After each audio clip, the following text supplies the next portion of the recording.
네, 안녕하십니까. 파이어에서 기술을 맡고 있는 오준석입니다. 앞에 박찬환 대표께서 어떤 세션을 마무리를 해주셔가지고 좀 뻘쭘하게 시작을 하겠습니다. 실제로 연정유지막 목적 달성이라는 이 페이지에 왔을 때 사실 보안팀, 블루팀 입장에서 하는 어떤 내용들은 사실상 어떻게 보면 좀 슬픈 현실이 될 수 있을 것 같습니다. 연결 유지 단계라고 하면은 우리가 좀 여지가 있겠죠. 근데 실제적으로 목적 달성을 공격자 입장에서 했다고 치면 사실상은 사후 분석의 관점으로 접근을 할 수밖에 없기 때문에 조금은 이제 슬프게 시작할 수는 있겠습니다. 대부분의 이런 경우에는 내부에서는 가시성 확보를 하지 못해서 정보를 전혀 얻지 못했다고 볼 수 있겠죠. 공격자가 털어갔기 때문에 그렇게 볼 수 있을 것 같고요. 앞서 박찬환 대표가 지금 맘만 먹으면 다시 붙으면 뚫을 수 있다고 했기 때문에 뚫었다 치고요. 그래서 저희가 못 잡았다 치고 그래서 고객 정보가 유출이 되고 그런 다음에 저희가 기관으로부터 CNC 서버 주소를 받아서 CNC 주소를 조사하다 보니 당신 파이어마우스라는 회사의 기밀 정보가 올라가 있더라. 이런 사건을 이런 어떤 경험을 해보신 분은 없으시라고 보지만 이제 그런 시나리오를 바탕으로 진행을 좀 해보도록 하겠습니다. 그래서 기관으로부터 받은 건 CNC IP 하나. 이걸 가지고 네트워크 포렌식 입장에서 어떻게 접근을 하고 사건을 재구성할 수 있는지 이런 부분을 좀 진행하도록 하겠습니다. 먼저 이제 정보가 유출됐다라고 했기 때문에 그 관점으로 시작을 하겠습니다. 실제로 저희가 가지고 있는 이제 파이어의 그 네트워크 포렌식 제품을 가지고 이제 같이 진행을 했고요.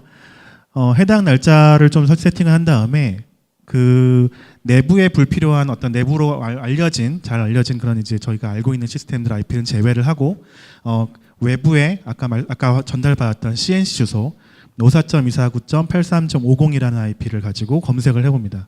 그러면 그 시간대에 저희가 이제 좀 랩을 작게 구성했기 때문에 네트워크가 별로 패킷이 많지는 않았지만 어쨌든 해당하는 PC 공격자가 통신했던 PC 두 가지 47, 48번이 보이고 외부로 통신했다는 내용을 확인할 수 있습니다. 모두 다 네트워크 패킷을 캡처해서 메타데이터 형식으로 저장을 해서 검색을 하는 방식입니다. 그러면 실제로 정보가 나갔다고 하는데 어떤 정보가 나갔는지 확인을 해봤더니 아까 설명에서 언급했던 것처럼 archive.7zip이 54.84를 시작하는 CNC 서버로 날아간 것을 확인할 수 있습니다. 그래서 해당하는 파일을 세션 재조합을 해서 어떤 파일이 나갔었는지 어떤 데이터가 들어있었는지를 복기하는 작업을 하는데요. 해당 파일을 실제로 내려받고 이제 이런 파일들을 조합을 해서 이제 시스템에서 확인을 합니다. 네트워크상에서 패킷을 조합한 걸 네트워크상에서 패킷을 저장했기 때문에 지나간 데이터에 대한 모든 데이터도 복구할 수 있는 게 장점이 되겠죠. 그렇기 때문에 실제로 아까 해킹 시연에서 보셨던 것처럼 아카이브 7zip이라고 하는 것에 포함되어 있는 솔루션 아키텍처 기밀 문서 4가지가 이제 확인이 되고 있습니다.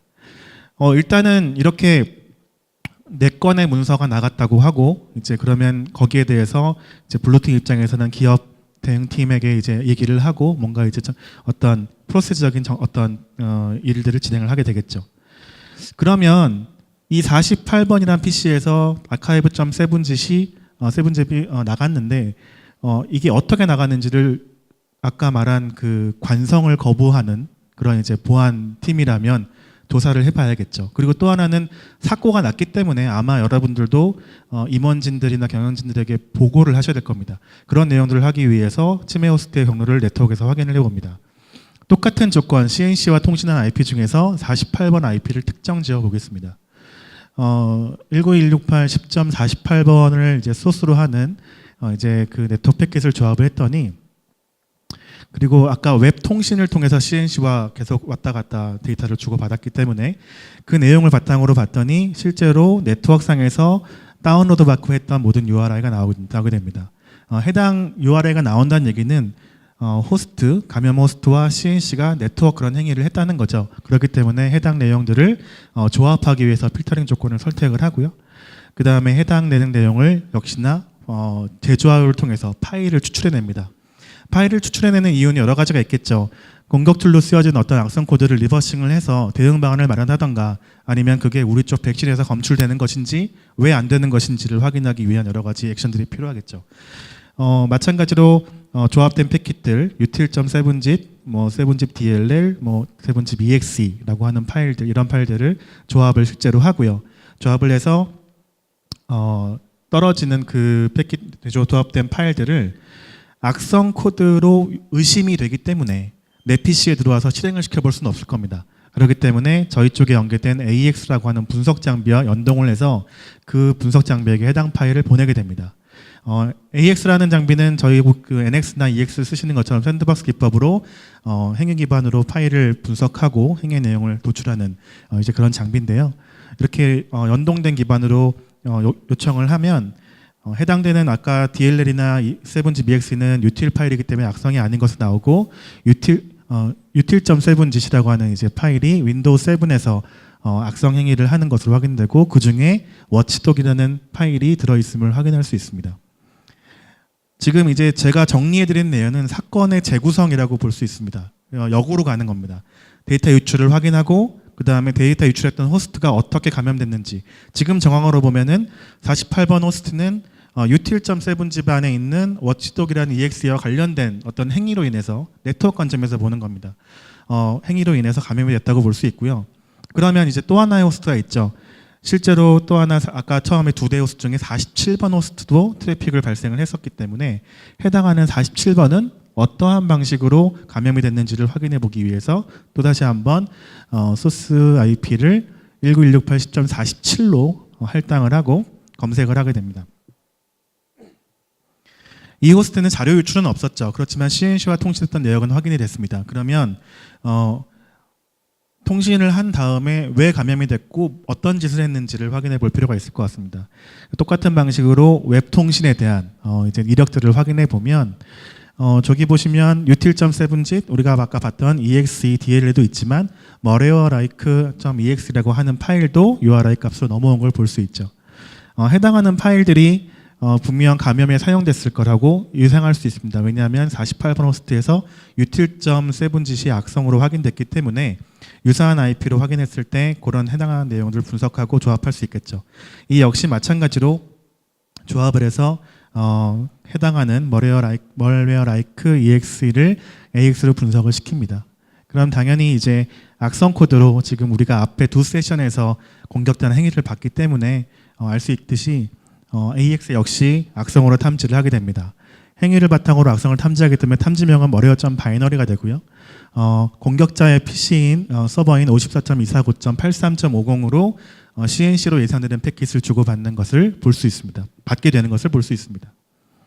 그러면 이제 그 47번 호스트가 그거를 통해서 다운로드 받았는데 얘는 그러면 뜬금없이 어디서부터 그냥 사용자가 54점으로 시작하는 CNC에서 뭐 클릭 다운로드해서 받았을까요? 그렇지는 않을 거라고 보여집니다.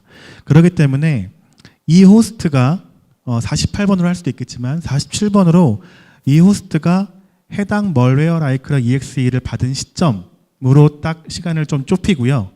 그 시간대에 다른 통신을 한 내역을 확인해 봅니다. 연계된 통신이 있는지를 확인해 봅니다.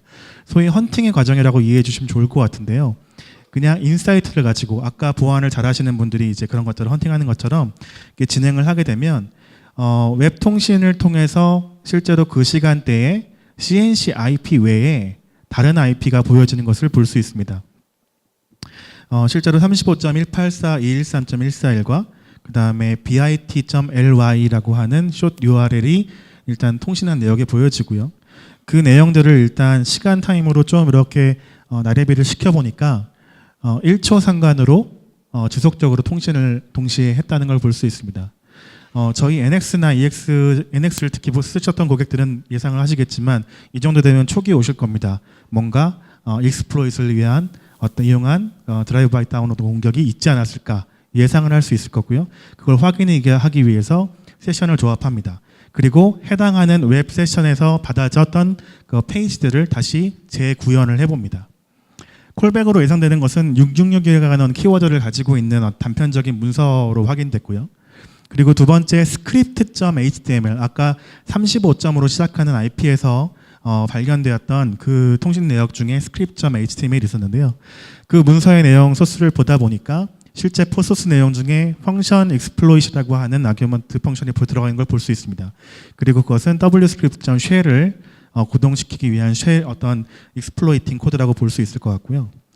그 다음에 마지막으로 bit.ly라고 하는 숏 URL을 확인해 봤더니 이 녀석이 하는 일은 35.184.213.141 script.html로 리다이렉션 시켜주는 역할을 합니다. 이 내용을 좀 조합을 해보면 사용자는 어떤 경로인지 모르겠지만 47번 사용자는 bit.ly라고 하는 숏 URL을 클릭했을 때 35점으로 시작하는 script.html 파일이 로딩이 되게 되고요. 그로 인해서 익스플로이팅의 동작을 하고 그로 인해 mureo.like.exe라는 악성 파일을 내려받아서 감염이 되고 콜백을 발생시켰다라는 시나리오를 만들 수 있을 것 같습니다. 그러면 실제로 47과 48이 공격자 입장에서 거점으로 확보가 됐기 때문에 확보된 내용을 가지고 그러면 지금 현재도 계속 통신을 하고 있느냐 이런 내용들을 이제 확인해 볼 수 있겠죠. 그걸 위해서 CNC 서버와 콜백을 통신을 하는 것도 연결 유지를 하고 있는지 여부를 확인해 보기 위해서 해당 호스트에 대해서 그 19168 10.47 그래서 통신한 내역들의 이제 URI 값들을 확인해 봤을 때 다수의 랜덤한 URI 값들이 통신한 내역을 확인할 수 있고 그 히스토리그램을 통해서 이런 이벤트 추이를 확인할 수 있습니다. 우리가 예상할 때 반복되는 어떤 URI 값을 가지고 진행하는 것 자체가 뭔가 진행 네트워크에서 확인되는 것이 CNC라고 이제 확정 지을 수 있을 것 같습니다. 그러면 이제 47번과 48번이 감염이 됐고 지금도 계속 CNC와 통신을 하고 있다라고 가정을 했을 때 그러면 둘 간의 어떤 관계는 없을까 하는 의구심을 가져봅니다. 아무런 확신도 없지만 우리가 지금 왜냐하면 요즘 추세에 아까 설명드린 것처럼 이터널 블루 같은 그런 취약점도 돌고 있고 내부 전파가 많이 되고 있는 가운데 있기 때문에 조사해 보는 것이 그렇게 어렵지 않기 때문에 네트워크 포렌식 관점에서 이제 게싱을 하는 건데요, 추측을 하는 건데요. 어플리케이션을 썼을 때 내부 전파를 하기 위해서 지금 유행하는 SMB나 넷바이오스나 RDP 같은 이런 어떤 그 내부로 흔히 전파할 때 쓰는 프로토콜을 가지고 47과 48번이 데스티네이션하는 어떤 그런 트래픽이 있었는지를 검색을 해보게 됩니다. 검색을 해봤더니 이제 앞서 보셨던 것처럼 47번에서 48번으로 통신한 내역이 존재를 하고 통신했던 프로토콜은 RDP와 SMB가 존재했습니다. 보면은 RDP가 한번 실행이 되고 그 다음에 주기적으로 SMB 프로토콜이 47번에서 48번 호스트로 넘어가는 걸 확인할 수 있습니다. 그러면 이제 확실치는 않지만 예상컨대 이제 RDP를 한번 시도했다가 잘 되지 않으니까 SMB 취약점으로 넘어가지 않았을까 하는 그런 이제 네트워크 관점에서 데이터를 가지고 확인해 볼 수 있는 내용이고요. 사실인지 여부는 이제 나중에 박찬호 대표한테 물어봐야 될 내용이긴 하지만 현재 네트워크 관점에서 이렇게 볼 수 있을 것 같고요. 그러면 지금까지 내용을 정리해 보면 47번이 그러니까 47에서 48이 SMB로 뭔가 연결이 됐다고 한다면 47번 호스트가 드라이브 바이 다운로드로 쇼트 URL로 시작하는 걸로 감염을 시작했고 그런 다음에 내부 전파를 하고 같이 CNC와 연결되는 이제 이런 어떤 그림을 그려볼 수 있고 48번에서 최종적으로 archive.7zip이 내려갔다고 볼 수 있을 것 같습니다. 그러면 궁금한 건 47번에서 숏 URL이 갑자기 어디서 불쑥 튀어나왔을까? 누군가 어떤 방식으로는 저희 누르게 전달을 했기 때문에 그것이 들어왔을 거라고 생각을 하고요. 거기에 대해서 조금 더 조사를 해보도록 하겠습니다. 그래서 시간 관계, 시간 타입을 머레어.like 악성 코드가 유입됐던 시점보다 1시간 전으로 돌려서 해당 트래픽, 47번에 대한 해당 트래픽을 다시 한번 확인해 봤을 때 당연하겠지만 팝3 이메일을 사용한 흔적이 있습니다. 모든 사용자가 이메일을 사용하기 때문에 근데 이메일 내용을 봤더니 admin.fire 마우스 가운데 마우스 O는 0입니다. 페이크 도메인을 사용했던 파이어마우스에서 jwlee.firemouse.com으로 첨부 파일과 함께 메일을 보낸 내용이 있겠죠. 수상적인 냄새가 나기 때문에 조합을 다시 해봅니다. 그리고 조합됐던 세션을 가지고 이번에는 이메일 형식으로 복원을 해봅니다. 이메일 형식으로 복원을 해보면 말씀드린 것처럼 두 도메인에서 이제 아까 말씀드렸던 그 계정에서 메일이 전달된 걸 확인할 수 있고 그 다음에 앞서 여러분들이 보셨던 그런 이제 첨부 파일 그 신청 페이지에 있는 이메일이 내용이 이메일에 포함된 것을 볼 수 있습니다. 이미지는 링크가 되어 있기 때문에 깨졌지만 그 와중에 여러분들이 클릭하셨던 클릭 링크를 제가 이제 분석을 해보니 bi.ly로 링크가 되고 그게 35.184.113으로 다이렉션 되는 페이지인 것을 확인할 수 있습니다. 그리고 또 하나는 아까 이메일에 첨부 파일이 있었습니다. 그래서 첨부 파일의 내용을 실제로 또 하나 이제 UTF-로 해서 지금 시스템이 좀 깨지긴 했지만 첨부 파일 내용들을 AX로 분석을 의뢰합니다.